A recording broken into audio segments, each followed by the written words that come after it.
Well, hello everybody and welcome to my channel. My name is Rainer and this is Rainier Books. It is Sunday today, the 5th of October.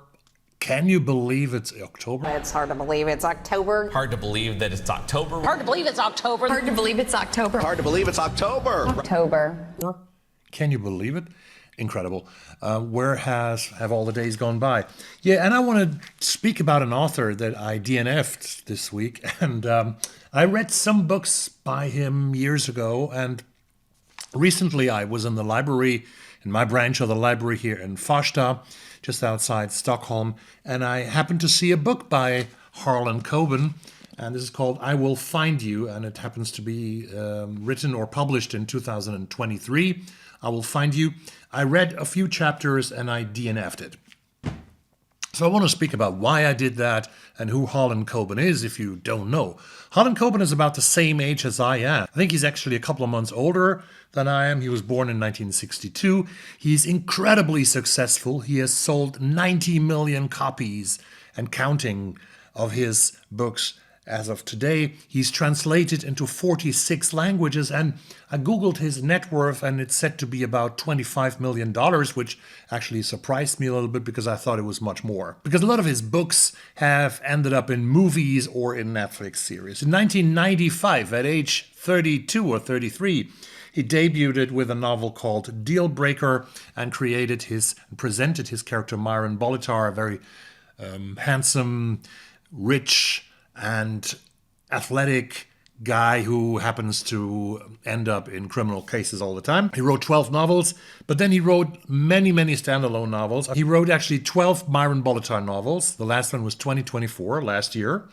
He had 6 spin-offs of these novels, which make it 18, and he has 19 standalone novels, which make it 37. I Will Find You is a standalone novel by Harlan Coben. He has won everything. He won, but pretty early in his career. He won the Edgar Allan Poe Award, the highest award you can win in America for crime fiction in 1997. And he won the Barry in 1998, and I won't mention all the other awards that he won over the years. Tell No One in 2006 was the first standalone novel that ended up in a movie. It was a French movie called Ne le dis à personne. Tell No One, apparently in French, I don't know exactly. And since then we have seen, and even recently, we have seen lots of miniseries on Netflix. I think there's 6 or 8 episodes each. And Netflix cut a huge deal with him. That must have been a 7-figure deal. And they transferred some of Coben's standalone novels to countries like the United Kingdom, to France, to Spain, and I think even 2 or even 3 of these miniseries to Poland. I Will Find You was published in 2023. And I don't want to say so much about the novel other than we have a character in the novel who is a white, middle-class, suburban guy who is sitting in prison because he was sentenced for killing his own son. And then he gets a visitor, and I think it's his sister-in-law, and she comes and visits him in prison. She's the first one to visit him after 2 years. He's sitting in prison for 2 years and nobody has visited him. Come on, a child killer. Nobody loves child killers, right? Sister-in-law shows up. Her name is Rachel, I think. And Rachel comes to him, visits him in prison. His name is David, and shows him a picture that she saw somewhere on social media, I think.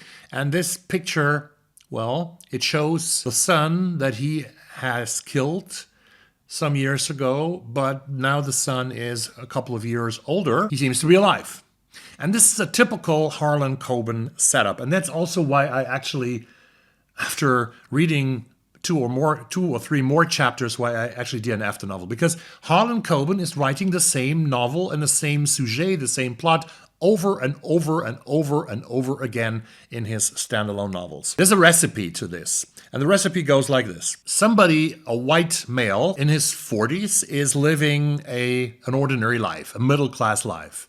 He owns a huge, beautiful house in the suburbs of a city in New England somewhere, or I think in Boston, or yeah, it could be in Boston, the Boston suburb, middle-class suburb, with a beautiful house, maybe even a beautiful woman, and beautiful kids, and 3 cars, and everything, and 4 bathrooms, and 6 bedrooms, everything that you can imagine an American life to be about. But then comes the past. A secret will resurface, will come on stage, and it will change everything. It can be a missing friend, a missing wife, it can be a missing lover, it can be a child, like in this case, and I Will Find You, who the protagonist has killed and who resurfaces and is alive. So what has happened there? Someone might vanish. It's another part of the recipe. Someone might vanish, or like in this case, a presumed dead person reappears. That happens so often. The main character, who is rich, who's an engineer, a manager, who makes quite a good amount of money, he now needs to become a detective to find out what has happened. You can't get help from the police because they don't believe the stuff that you tell them. So the police says, no, that's not the case. Come on, must be an error. I don't believe that. We don't believe that. So the guy has to solve this on his own. And now Harlan Coben is going to create false leads for you. He's going to create false suspects for you. People that are in the vicinity of the protagonist that seems to be quite suspicious. But then in the end, they are not. They just look suspicious. And there's very often a tech twist. That's an email shows up, a social media post, like here in the beginning of the novel, with that photo, I think on Facebook or somewhere else, where the killed son reappears. This social media thing is going to give new speed to the whole plot, to the whole investigation. Over the course of the novel, a Harlan Coben novel, family secrets must be revealed. Every family has its secret, and there are very deep and very big secrets in each and every middle-class family in the American suburbs. The good guy, and that's what turns out to be in the end. There's a good guy in the novel, a friend of the family, a friend of the protagonist that you believe is really helping the guy, he's really supporting him.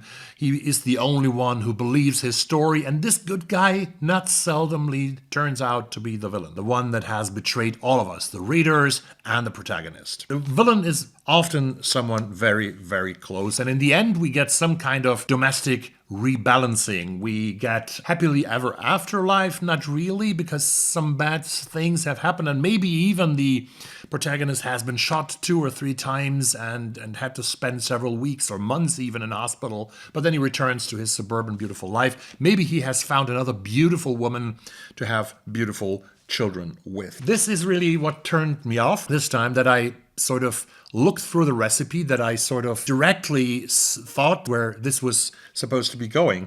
So Harlan Coben's novels, they are beach read thrillers. I found that somewhere on the internet. The structure is highly formulaic. He has a formula that he uses in each and every novel, but despite of that, people are buying his books like crazy, and I don't blame them. If you like this kind of literature, like it, read. It's better than to read nothing. But to me, Harlan Coben is now, after I tried I Will Find You, is not longer an option for me. Because I prefer other authors who are more slow burn authors, who develop a psychology of the protagonist, who maybe even carry the protagonist over from year to year to year, like Michael Connelly does so beautifully in his Bosch novels, like Peter Robinson, the late Peter Robinson, did with Alan Banks in Yorkshire in England, or like Ian Rankin still does and does again with his Scottish Inspector Rebus. So this is my kind of crime literature. And Harlan Coben, well, don't blame me, Harlan, if you see this. You are rich and you will get richer. You will sell a couple of million books more, but not to me. Thanks very much for watching the video. I hope to see you soon. And another one, subscribe to the channel. Leave me a comment down below, even an angry one if you're a Coben lover or if you agree with what I said. And I hope to see you soon in the next one. Have a great day and see you later. Bye-bye.